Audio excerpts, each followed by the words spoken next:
Hi, I'm Antonija Mežnarić and I'm a speculative fiction writer and editor from Croatia. I mostly love writing dark fantasy and horror inspired by Slavic folklore and all of it queer, mostly sapphic ladies. I have 4 books out. 1 is dark urban fantasy novel in Croatian and 3 are books in English. All of the books are published with a micro-publishing house from Croatia called Striga.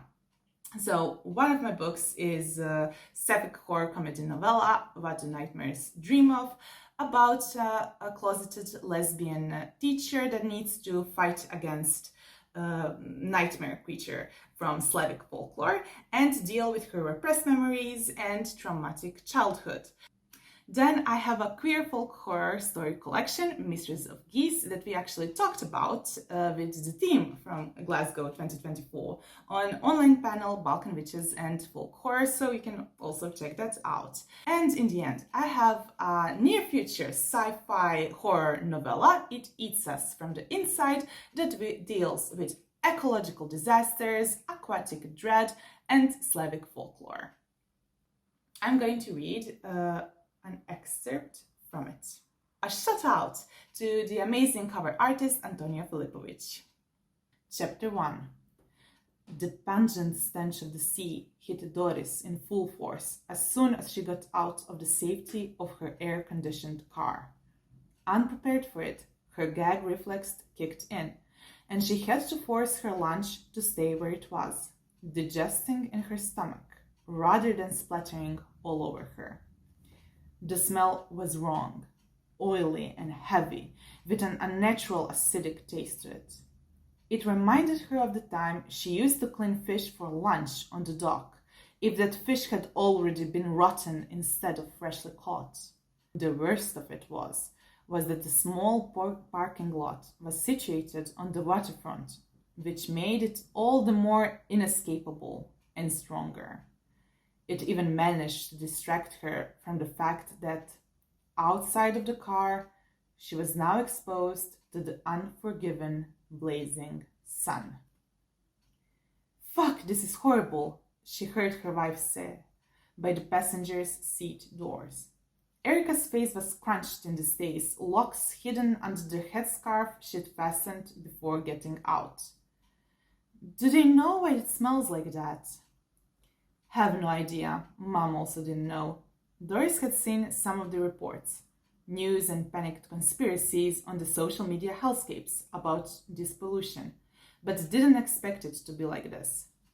Her most reliable source had been her mother, but she also didn't live here anymore, so she couldn't know how it actually was. The very few docked boats lolled lazily on the surface, looking old and unkempt. The scarcity surprised her, though it shouldn't have. She doubted anyone ever went out in them. What would be the point without edible fish or a chance to swim? To hop onto the closest island. The bold, rocky, brown side of the Pag Island was just opposite the coast, its length parallel to the town, blocking the view at the horizon. But she wasn't sure how far the toxicity had spread, or even if there was anyone here who hadn't already run away. There were apparently people living here still. She was here precisely because of one stubborn individual. Not that she could understand that need, especially now, when she was inhaling the diseased sea into her lungs. The view was also just wrong. Instead of the beautiful stretch of aquamarine, there was something right there on the surface but she couldn't be sure what her eyes were seeing. Curious, she came closer to the edge of the parking lot and leaned towards the sea, murky with a dense layer of muck. It covered the sea from the shallows to the depths, almost as if someone had filled out the plastic bags with a light red substance resembling diluted blood and had tossed them overboard.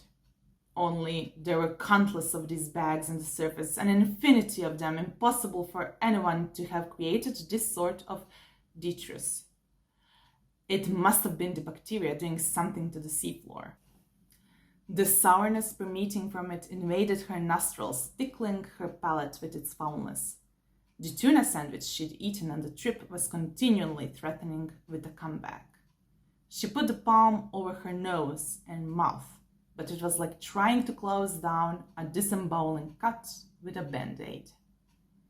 Doris moved away from the edge, suddenly worried she would lose her balance and fall. In normal circumstances, that would have been the preferred outcome. Once upon a time, she used to dive from here to cool out from the summer heat. After a full day on the road, she wanted nothing more than that sea of old, for her and Erica to strip off and go on a swim. This mucus-filled stinking soup didn't have that same lure. She turned her back to it, looking towards the town that had seen her growing up and becoming a teen, before her mother finally saw reason and took her away from it. Karlobag stayed just as she had remembered it, with a row of small, sturdy houses along a road, growing like mushrooms up towards the mountain that loomed over the town with its spikes and curves. Velebit, a slumbering giant, tolerated Karlobag situated at the end of its slopes. Houses had their windows closed, blinds firmly shut. Parts of Karlobag, which were close to the coast, were cramped.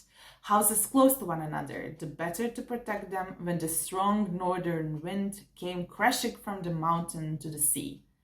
It meant that, during the summers, it used to be impossible to walk the narrow cobbled paths without seeing someone's living room, doors wide open and caring for strangers passing by.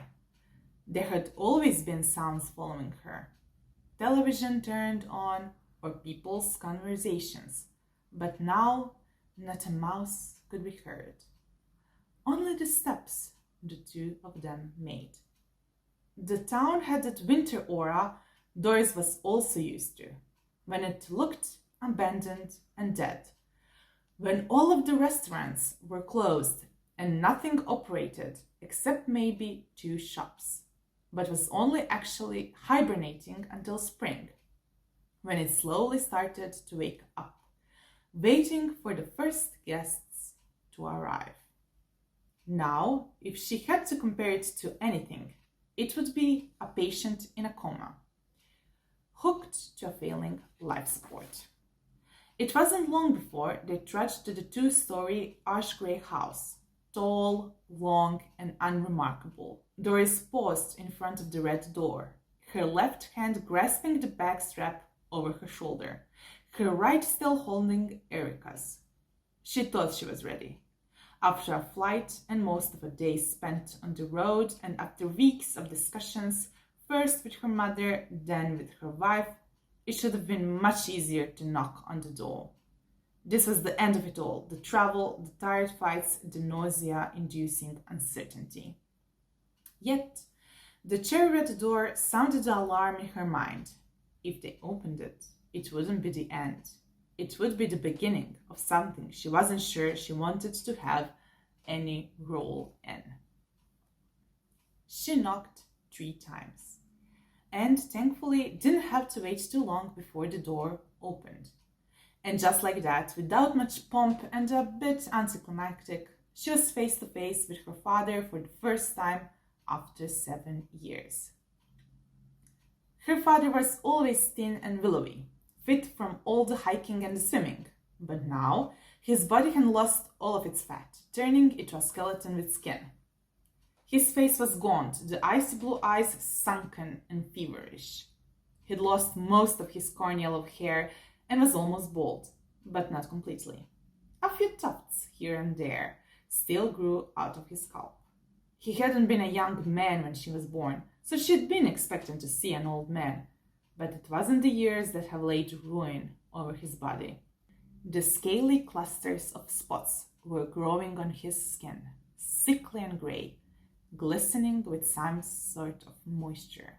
He was riddled with them, bursting across his forehead, neck, shoulders, and arms, as much as she could see. "I told you to come alone," he said without a greeting, his burning gaze fixed on Erika. Anger surged in Doris, a flame that didn't need much stoking to blaze like a forest fire.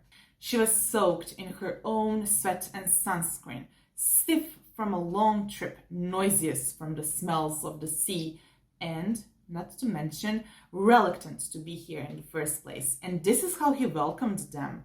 Well, he can turn into a sardine and die in the toxic waste of the sea as far as she was concerned. But before she could tell him that and turn around, Erika put a hand on her shoulder and said, "She wouldn't be here were it not for me. I would show a bit of respect if I was you."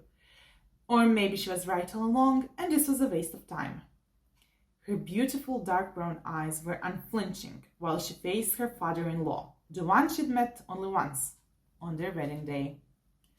"Time you don't have very much of, I would say." Doris's father squinted at Erika, mouth shrinking into one thin line Doris recognized as a sign of frustration. That was the look he used to give her when she did or said something he didn't agree with, which was almost anything and everything from the moment she became a teen and stopped being the starry-eyed kid who worshipped the ground he walked on. For a moment, she thought he would say something unforgivable to Erika, giving Doris an excuse to flip him off and fuck off from this living carcass of a town. But he deflated, turning slightly so they could enter the house. "I just didn't think it smart for my daughter to drag you into this mess. But you are both grown women. Do what you want. I don't care." It wasn't an apology, but it was probably the closest thing they would get from him. It would be easier for the sky to turn into an ocean than for Doris's father to admit he was wrong. This was a mistake, but she already agreed to this, so there was no point in turning around at this point. Especially not when Erika was smoothly bypassing her, entering the house.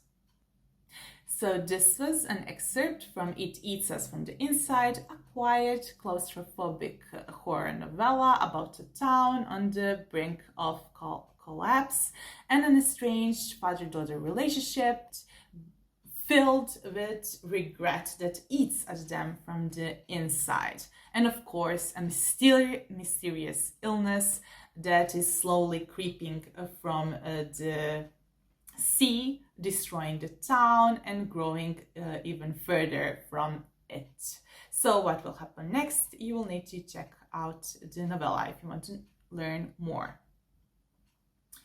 Taken at the tide of change, nothing and no one will stay the same. Thank you for this opportunity and thank you for watching this video. I hope we will see each other at Worldcon next year in Glasgow. Thank you for watching this reading. Find more indie author reading library performances on our YouTube channel, along with our Meet the Author interviews and recordings of previous panels. Hit subscribe to get notifications for every new video. Find us at glasgow2024.org and as Glasgow in 2024 on Facebook, Twitter, and Instagram. Check out our cool merch on redbubble.com/people/Glasgow2024/shop. And consider joining us by emailing volunteers@glasgow2024.org.